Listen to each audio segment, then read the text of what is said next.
This is going to be a master class on this subject because we're masters at it.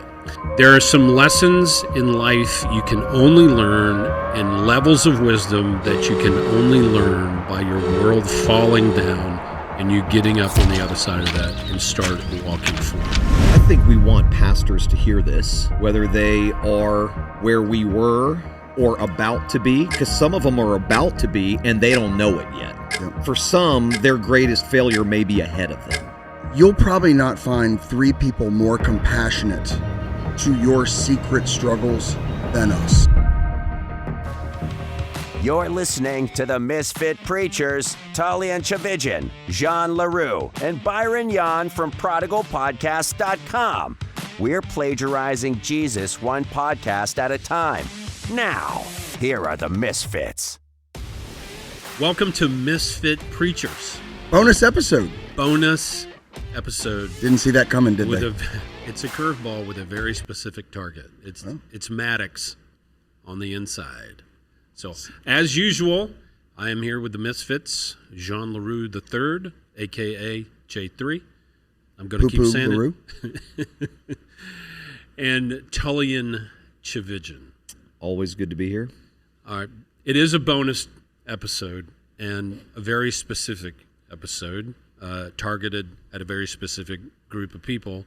And as it turns out, this is going to be a master class on this subject because we're masters at it. Mm. And as far as I know, gentlemen, I've never seen this happen, right? What's this? People, individuals, pastors in ministry who have failed in extraordinary ways, go big or go home, have processed through that, have repented and begin making amends, restoring their lives, recovering their faith and walk in faith, who've been given opportunity like this and then turn around and attempt to show compassion towards a group of people that are very isolated, right? Now, one of the things that's in our minds, and if we look at it objectively, it's true, that we would disqualify hearing from people that have been through what we've been through, as if what we did disqualifies everything we ever preached, right? What we did, and in particular, what we've learned. In my mind, and I could justify this biblically, it is, I think, a very good idea to rethink that and reframe that. It is in everybody's best interest always to sit at the feet of failure, even in their own lives or the lives of other people, and take notes. There's more wisdom there than you can really find anywhere else. Now, in this particular case, you have three men who went through pretty severe crashes and burns. Yep. Yes, thank you. And have come out the other side with a desire to share from within our experience to the broad community of humanity out there that here's what we went through, here are the mistakes we made, here's where our mind was, and here's why it will destroy you. Pay attention to what we have to say. Mm-hmm. So we're coming, regardless of whether the listener, and I would just say the critics, believe it or not, and I don't care, we're really coming at this from a very, very compassionate, sympathetic, and empathetic perspective. So that's just to set the tone, and I'll let you guys. Now, did you say the target, where you said aimed at a very specific target? Who are we talking to today? Well, I'm assuming that they've read the title of the episode. We're talking to pastors. This goes out specifically to pastors. Okay. And from the beginning, we don't assume that you are like us. We don't assume that you were where we are.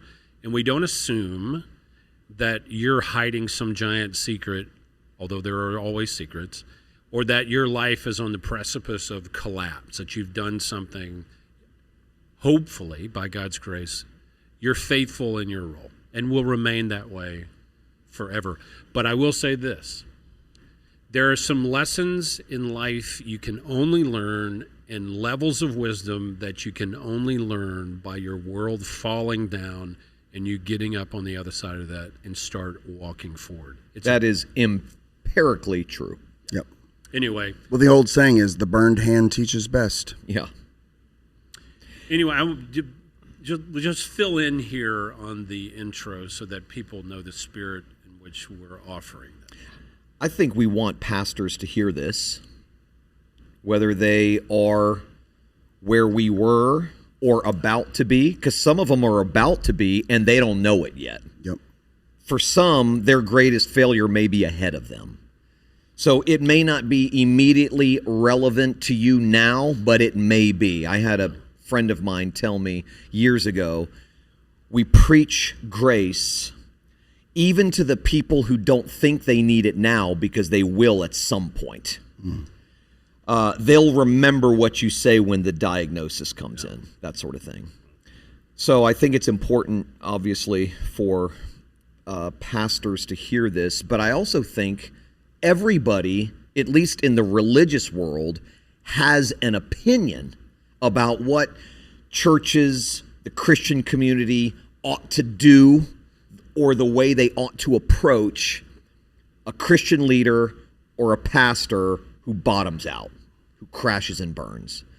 So while we want preachers, pastors, Christian leaders to hear that their greatest failure may be their greatest gift to those who hear them, we also want to help steer the conversation away from what it typically is, which is guys like us who at any point in their time as a pastor or a Christian leader fall and fall big should go away and never emerge.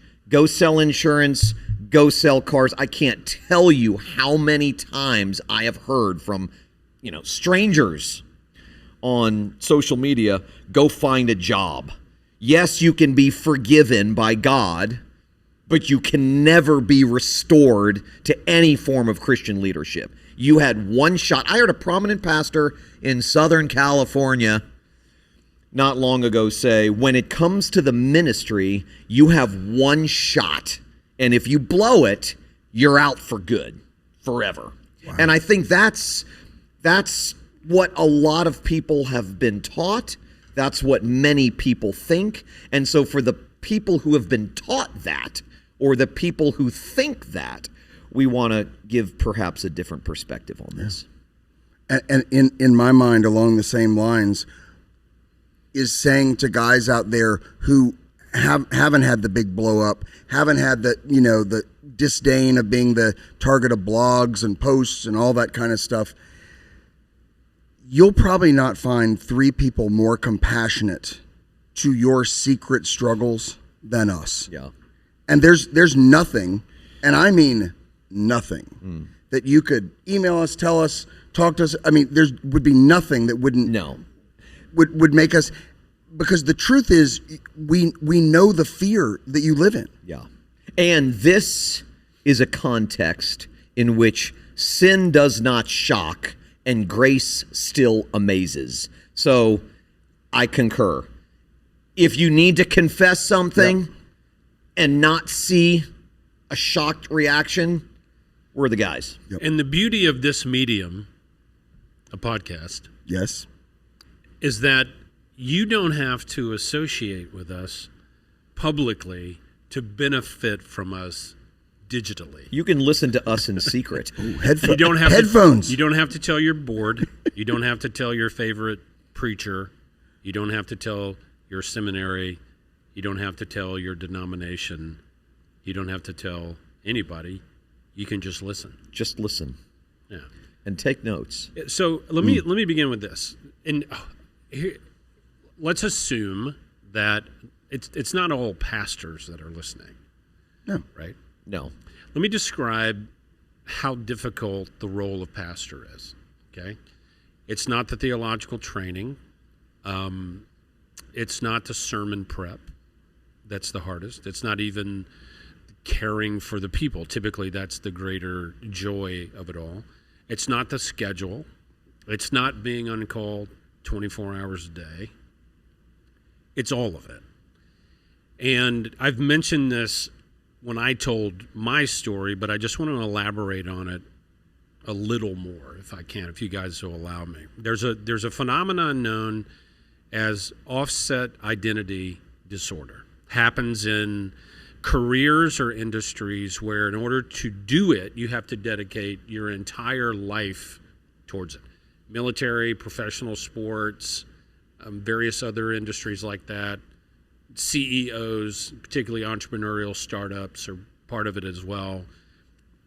And essentially the theory is that in order to do it, you have to dedicate your entire life to it over a long period of time to master it, which means that there are certain normal experiences in life you don't get to participate in.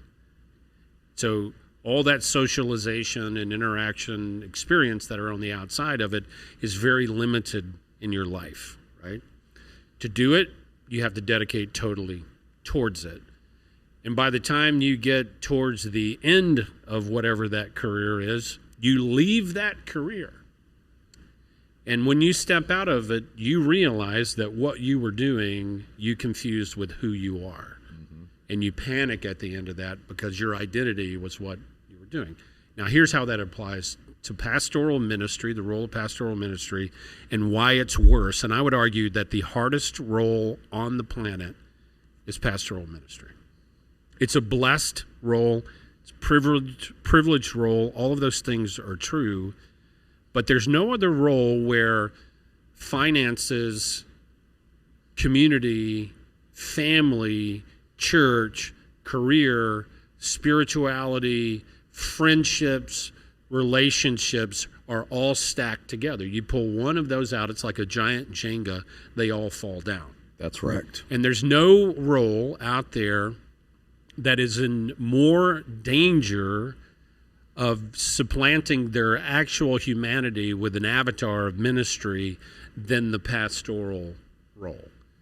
That in and of itself creates a very unique danger. And here's how I'll summarize this. If you're just not in ministry and are listening, I'm going to tell you something that's absolutely true.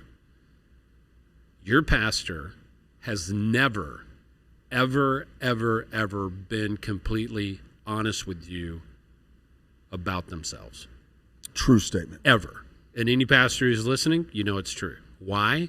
Because the moment their humanity breaches the surface of their reality and you see it, they are done.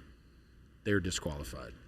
Right? Yeah, if it makes it out uncurated. Because I'll speak for myself. I was an expert at letting it out, but where I controlled the flow. Right. So it comes out as actually a subtle illustration of my victorious application of Jesus rather than an actual illustration of the fact that I was an asshole. Right. So pastors are confessors, but have none. Right? They don't. There's nobody they can go to be human, broken, and completely honest. And that reality is what, in my opinion, not in everyone, leads to a lot of the events that are taking place with notifications on your phone about another pastor has fallen. Mm-hmm. Is that everything? No, but at some point you got to look at the sample size and listen. I'm just going to say it. If the assumption is that our theology was the cause, there's one of our episodes you can go listen to. If you think our theology was the cause of our downfall, I think the sample size is large enough in other denominations and other traditions that mutes that completely. It mutes Absolutely. it completely. So I just want to give the listener a context for just the gravity and the pull on humanity within the pastoral role. You've been listening to the Misfit Preachers. Like, subscribe, and share. More grace-centered resources at prodigalpodcasts.com. That's Prodigal, Prodigal, podcasts with an S.com.